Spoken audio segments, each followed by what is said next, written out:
selamat pagi anak-anak. Bagaimana kabar kalian hari ini? Betina berharap anak-anak semua dalam keadaan yang sehat dan tetap semangat. Berjumpa kembali bersama dengan Bu Dina. Hari ini kita akan belajar tema 7, subtema 2, muatan pelajaran PPKN KD 3.3 dan KD 4.3. Anak-anak sudah siap ya untuk belajar? Indahnya hidup berbineka. Perhatikan lambang negara berikut ini. Lihatlah pita yang di cengkramannya.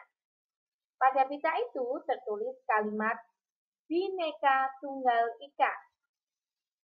Kalimat tersebut diambil dari kitab Sutasoma karangan Empu Tantular yang memiliki arti berbeda-beda tetapi tetap satu. Kata-kata tersebut kemudian diberi makna yang lebih luas dan menjadi semboyan meskipun berbeda-beda tetapi tetap satu jua. Semboyan itulah kemudian yang mengikat keberagaman bangsa menjadi satu kesatuan dan menjadi semboyan bangsa kita, Bhinneka Tunggal Ika.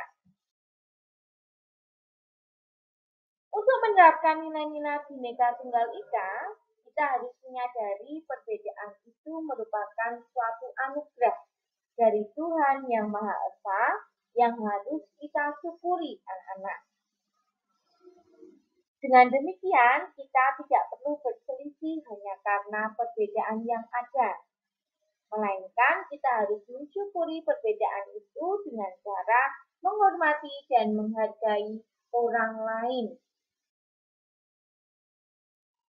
Contoh hidup bersatu dalam perbedaan adalah melaksanakan ronda. Tanpa memandang dia kaya atau miskin, tidak pula memandang asal-usul, suku, dan agama. Dengan demikian, di masyarakat akan tercipta keamanan dan ketertiban. Itulah salah satu arti pentingnya persatuan dalam perbedaan. Apa yang akan terjadi jika tidak ada persatuan di dalam masyarakat? Tanpa persatuan, kerukunan di masyarakat sulit terwujud. Setiap orang akan lebih mementingkan dirinya sendiri. Timbullah perselisihan sehingga hidup pun menjadi tidak nyaman dan aman. Salah satu wujud nyata adanya kerukunan dan persatuan di masyarakat adalah dengan tradisi gotong royong. Seperti pada gambar, bergotong royong membangun rumah. Gotong royong ini melibatkan semua unsur masyarakat. Ada bapak-bapak, ada ibu-ibu, bahkan anak-anak pun ikut membantu.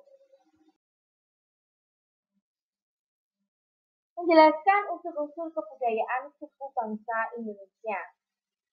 Sebagai negara yang majemuk, masyarakat Indonesia memiliki keberagaman ras, suku, bahasa, dan agama.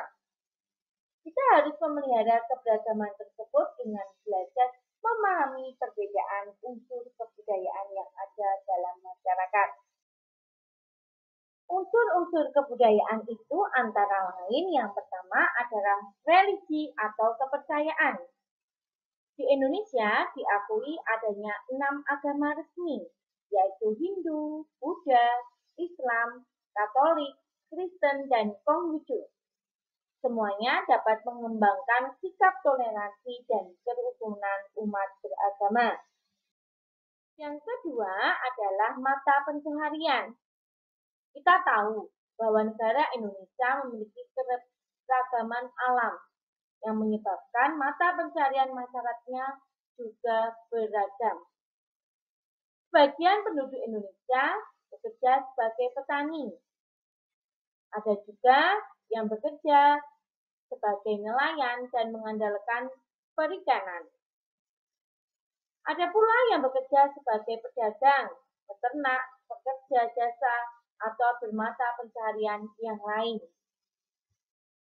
Unsur kebudayaan yang ketiga adalah teknologi dan peralatan. Teknologi berkaitan dengan kepandaian dan keterampilan orang dalam membuat atau melakukan sesuatu untuk memenuhi kebutuhan hidup.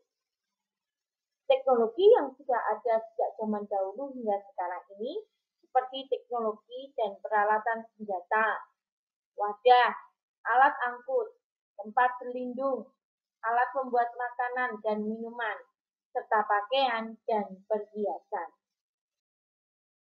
Unsur kebudayaan yang keempat adalah kesenian. Anak-anak perlu ketahui, kesenian ini dibedakan menjadi dua. Kesenian yang dapat dinikmati oleh mata dan kesenian yang dapat dinikmati oleh telinga. Contohnya, kesenian yang dapat dinikmati oleh mata adalah seni patung, seni ukir, seni lukis, seni rias, dan lain sebagainya. Sedangkan kesenian yang dapat dinikmati oleh telinga adalah seni musik dan seni sastra. Yang kelima adalah pengetahuan. Pengetahuan meliputi tentang alam sekitar, flora dan fauna, bahan-bahan mentah, benda-benda di lingkungan alam, tubuh manusia, sifat dan kelakuan manusia, serta pengetahuan tentang ruang dan waktu. Yang keenam adalah sistem kemasyarakatan. Sistem kemasyarakatan adalah pola hidup yang menjadi kebiasaan yang dianut serta telah menjadi kebiasaan suatu masyarakat. Ada sistem perkawinan, sistem kekerabatan, sistem berperilaku dalam masyarakat. Contohnya, sistem marga pada suku Batak dan sistem terah pada suku Jawa. Yang ketujuh adalah bahasa. Setiap suku, bangsa mempunyai alat komunikasi sendiri-sendiri yang terkadang hanya dimengerti dan dipakai oleh suku itu sendiri. Itulah yang disebut dengan dialek. Lalu bagaimana suku-suku di Indonesia bisa berkomunikasi dengan suku yang lain? Nah, anak-anak untuk berkomunikasi dengan suku yang lain atau teman dari daerah lain, kita dapat menggunakan bahasa Indonesia sebagai bahasa nasional dan bahasa persatuan. Makna kepahlawanan dalam lagu perjuangan. Kemerdekaan yang diperoleh bangsa Indonesia merupakan hasil perjuangan para pahlawan. Oleh karena itu, kita harus menghormati dan menghargai jasa-jasa para pahlawan. Salah satu upaya menghormati dan menghargai jasa para pahlawan adalah menyanyikan serta memahami lagu-lagu perjuangan seperti Maju Tak Gentar, Syukur, dan lain sebagainya. Setiap lagu perjuangan ini memiliki makna yang menggambarkan sikap kepahlawanan para pejuang dalam meraih kemerdekaan. Nah, anak-anak, tadi kita sudah belajar tentang Bhinneka Tunggal Ika, serta contoh-contohnya dalam kehidupan sehari-hari. Nah, anak-anak, sekarang anak-anak di sini akan memberikan latihan soal, ada 6 soal. Nanti silakan anak-anak kerjakan dengan penuh ketelitian. Oke, sekian pembelajaran hari ini. Sampai jumpa pembelajaran berikutnya. Tuhan memberkati.